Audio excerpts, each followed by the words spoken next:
She announced, "I'm taking a solo retreat, no service." I replied, "Enjoy." Then I moved the dog to my sister's, set up mail forwarding, and put our house cleaner on hold. 3 days later, she returned to an empty calendar and a finalized pet agreement waiting on the counter. 34 mail, I'm sitting here with a beer, our dog Biscuit at my feet, well, temporarily at my sister's feet, and finally ready to share what went down last week. Still processing, but the clarity is almost therapeutic. My girlfriend Sienna, 31, has this thing about solo retreats. Started innocently enough 2 years into our 4-year relationship. "I need to reconnect with myself," she'd say, booking some meditation retreat or cabin getaway. Cool, self-care matters. I supported it, but here's the pattern. She'd announce these trips maybe 24 hours before leaving, always during inconvenient times, my work presentations, family visits, scheduled home repairs.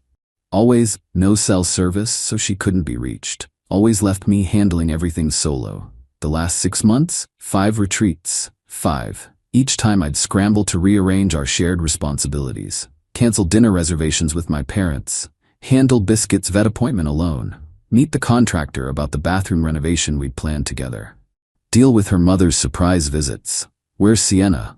"Oh, another retreat, Mrs. Hartley." Last Tuesday, I'm prepping for a major client pitch on Friday. She walks into the kitchen, that familiar, dreamy look. "Babe, I'm feeling really disconnected lately. I found this amazing silent retreat in the mountains." "When?" "Tomorrow morning, 3 days, no phones allowed. You understand, right? You're so supportive." The casualness. The assumption, like I'm just there. A support system on standby. This Friday is my Brennan Industries pitch. We have dinner with the Johnsons Saturday. They're moving to Portugal, remember? And Biscuit's grooming is Thursday. "Sienna, you'll figure it out. You always do. This is really important for my spiritual journey." Something snapped, not dramatically, just clicked into place. A decision. Me, "You're right, enjoy your retreat." Surprised at the easy agreement. "Really? You're the best. I'll make it up to you." She left Wednesday morning, yoga mat under arm, essential oils in her bag. Kissed me goodbye like everything was normal. I waited exactly 1 hour after her car disappeared. Then I got to work. "Biscuit," called my sister Delia. "Hey, weird favor? Can Biscuit stay with you for a week?" Explained briefly. She laughed, said about time, and picked him up that afternoon. Packed all his toys, bed, special food. The works. Mail. Set up forwarding to a P.O. box I rented. Effective immediately. Only for mail addressed to me or resident. House cleaner. Marisa comes Thursdays. Called her, put service on hold. Taking a break from the service, will call when ready to resume. She was confused but professional. The calendar, this was the big one. Deleted every shared event from my Google Calendar. Moved them all to a private one she couldn't access. All those dinner reservations, concert tickets, weekend plans we'd made, now just mine. The document, drafted a pet custody agreement. Simple, clear. Biscuit was technically mine, adopted before we met, all papers in my name, but we'd been co-parenting. Not anymore. The document outlined that I retained full custody and responsibility. She could visit by arrangement. Printed it, left it on the kitchen counter with a pen. Spent Thursday working from a coffee shop. Peaceful. Friday, nailed the Brennan pitch without the pre-meeting stress of wondering if she'd flake on something. Saturday, took my cousin to the Johnsons' farewell dinner instead. They didn't even ask about Sienna. Guess they were used to her absences. Sunday afternoon, 3 p.m. Heard her key in the lock. "Sienna, babe, I'm back. The retreat was amazing. I feel so centered." Walked into the kitchen, saw the document. The silence stretched. "What's this?" "Me, pet agreement. For Biscuit." "Is this a joke?" "Where is Biscuit?" "Me at Delia's. He's staying there for now." The mood shifted. Fast. "You gave away our dog?" "My dog. And no, I'm making arrangements that work for my schedule." "Because I took a retreat? You're being ridiculous. 5 retreats in 6 months. Each one dropped on me last minute. I'm done being the default handler of our life." She grabbed her phone, probably to check our shared calendar. Blank. Her face went from confused to angry. "Sienna, you deleted everything? The Patel wedding next month? The concert tickets? Moved them to my calendar. You can make your own plans." This is insane. I needed 3 days for myself. And you took them. I used those 3 days for myself too, to reorganize my life in a way that doesn't revolve around sudden disappearances. She tried calling Marisa, number disconnected. I'd given Marisa a heads up to block her, said we were taking a break and to only communicate with me. The mail? She'd realized that in a few days, when her packages didn't arrive. Sienna, you're punishing me for self-care. Me, no, I'm prioritizing my own stability. You want spontaneous retreats? Cool, but not at the expense of my sanity and schedule anymore. Update 1. The entitlement escalation was swift and honestly kind of impressive in its audacity. Monday morning, she tried to pretend nothing happened, made breakfast humming, acted like the whole confrontation was just a mood. So should we go get Biscuit today? Me, I'm picking him up Thursday. The agreement is on the counter if you want to discuss visitation. Stop being petty. Continued eating my eggs. She left for work in a huff. That evening, the first wave hit. Her mom called. Mrs. Hartley. Trevor, Sienna says you're having some sort of episode? Me, no episode, Mrs. Hartley. Just establishing boundaries. About what? She takes a little vacation, and you throw a tantrum? 5 last-minute departures in 6 months, leaving me to handle all shared responsibilities alone. Well, that's what partners do. They support each other. Support goes both ways. It shouldn't be one-sided. You're going to lose her over this foolishness. She's a free spirit. You knew that. Free spirits can still respect their partner's time and commitments. She hung up. 20 minutes later, Sienna's best friend Josie called, then her yoga instructor Moonbeam. Yes, really. All with the same message. I was being controlling, unsupportive, probably abusive. Tuesday, Sienna tried a different approach. Came home with my favorite takeout, wore the dress I liked, full charm, offensive. Baby, I've been thinking. You're right, I should have communicated better. Let's just forget this happened, okay? I'm not forgetting anything. Happy to move forward with new boundaries, though. What boundaries? You handle your own scheduling. I handle mine. We coordinate only when necessary. That's not a relationship. Neither is disappearing whenever you feel like it. She threw the takeout in the trash. Drama queen move, but I'd already eaten anyway. Wednesday got interesting. Came home to find her sister Bianca there. Ambush attempt. Trevor, we need to talk about your behavior. No, we don't. This is between Sienna and me. You're isolating her, taking away her support animal. Biscuit is my dog, and she's free to get her own support animal. You're being cruel. I'm being practical. You wanted independence? You've got it. She made one mistake. Pulled out my phone, showed them my calendar from the last 6 months, every retreat highlighted, every responsibility I'd covered alone annotated. Bianca went quiet. Neat pattern, not mistake. They left together, Sienna crying dramatically. I deep cleaned the bathroom, very therapeutic. Thursday, picked up Biscuit. Delia had questions. Delia, so, you finally grew a spine? Something like that. Good. She's been walking all over you. Mom and I have been waiting for you to wake up. News to me, but not surprising. Family sees things. Got home to find Sienna had escalated. My gaming setup was in the garage. My books were boxed up. My coffee maker was missing. Petty revenge for Biscuit. Texted her, your belongings will be in the garage by evening if items aren't returned. Immediate response, you wouldn't dare. Started packing her meditation cushions and crystals. Coffee maker reappeared within an hour. Update 2, Friday morning she dropped the bomb. Was getting ready for work when she announced, Sienna, I've been thinking and I need another retreat to process all this stress you've caused. Me not even looking up. Cool, when? This weekend. I found a healing workshop. Sounds good.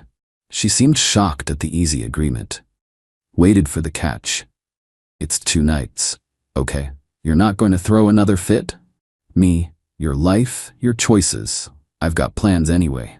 She left Saturday morning, suspicious but trying to maintain her enlightened image. The second her car turned the corner, I started phase 2. See, I'd been thinking. If she wants complete autonomy, she should have it. Fully. The lease, our apartment lease, was month to month, both names. Went to the office, explained we were separating. Asked to be removed from the lease effective next month. They said she'd need to qualify solo or find a new roommate. Her income? Part-time yoga instructor and occasional Etsy sales. Good luck with that. Utilities, all in my name because her credit was sketch when we moved in. Scheduled disconnection for month's end. She'd need to reapply in her name. The storage unit. We rented one for her overwhelming collection of healing supplies and unused exercise equipment. My name, my credit card, gave notice. She had 30 days to claim her stuff or rent her own unit.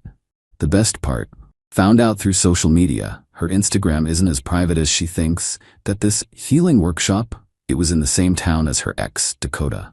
Photos of them randomly running into each other. Universe bringing souls together, apparently. Screenshotted everything. Sunday evening, she returned, glowing. Sienna, the workshop was transformative. I feel like myself again. Me, great, glad you figured things out. Yeah, I realized I need to honor my authentic self more. Absolutely. Speaking of which, some logistics. Handed her a folder. Lease removal notice, utility timeline, storage unit info. What is this? Supporting your authentic journey. You'll need to qualify for the apartment solo or find a roommate. Utilities need to be in your name. Storage unit too. You're kicking me out? Me no, I'm removing myself from shared financial obligations. You can absolutely stay if you qualify. You know I can't afford this place alone. Then you'll need to figure out a solution. You're great at manifesting, right? She went ballistic, threw the folder, screamed about betrayal, manipulation, abuse. The neighbors definitely heard. This is about Dakota, isn't it? You're jealous. Who? Don't play dumb. I know you stalked my Instagram. Your public Instagram showed up in my feed, but no, this is about respect and boundaries. I didn't even plan to see him. The universe can help you find an apartment too. She called her mom, Josie, Bianca, probably her entire contact list. I took Biscuit for a long walk. When I returned, she'd packed a bag. I'm staying with Josie. You're going to regret this. Okay. Update 3. The regret she promised hasn't materialized. What has? An extinction-level entitlement event. First, she tried the landlord.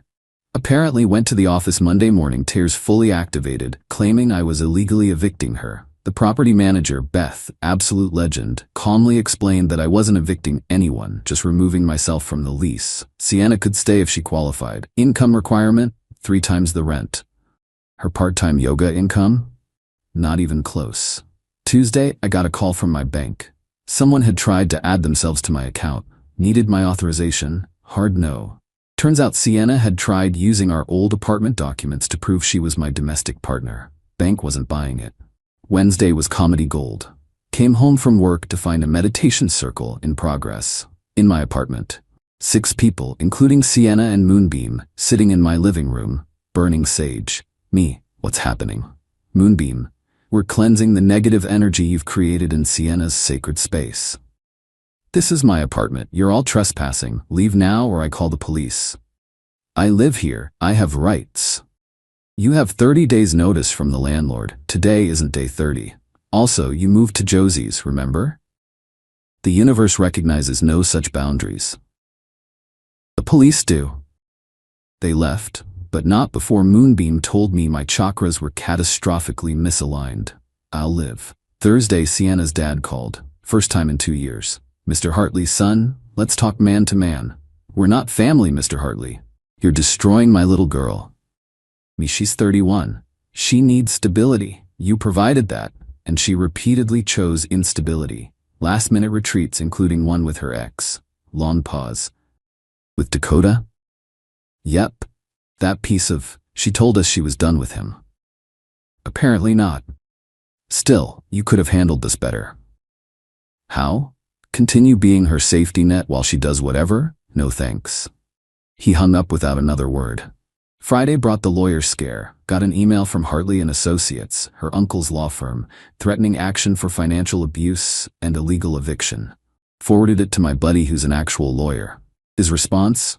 Lol. They have nothing. Save this email though. Threatening frivolous legal action is unethical. The weekend was my favorite part. Remember the Patel wedding she mentioned?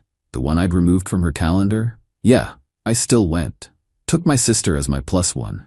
Sienna showed up anyway. She'd remembered the date. Tried to walk in, not on the guest list as an individual.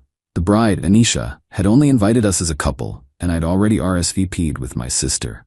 Sienna caused a scene. Security had to escort her out.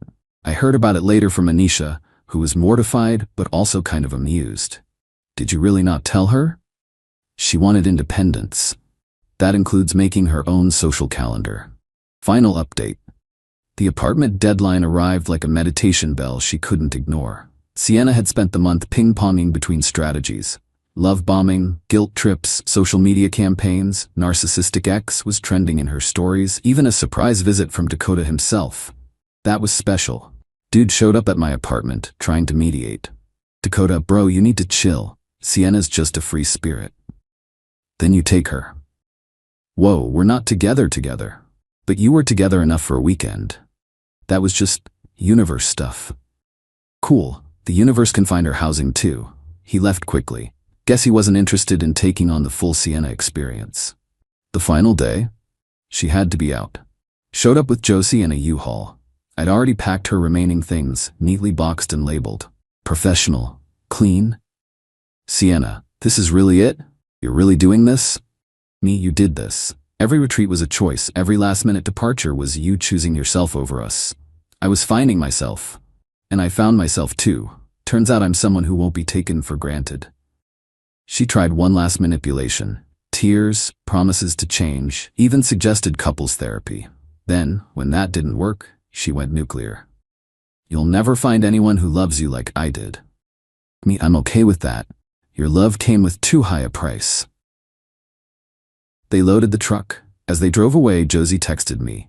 She's been complaining non-stop about how having to share my studio. She keeps trying to manifest a bigger apartment but won't get a full-time job. How did you deal with this for 4 years? Didn't respond.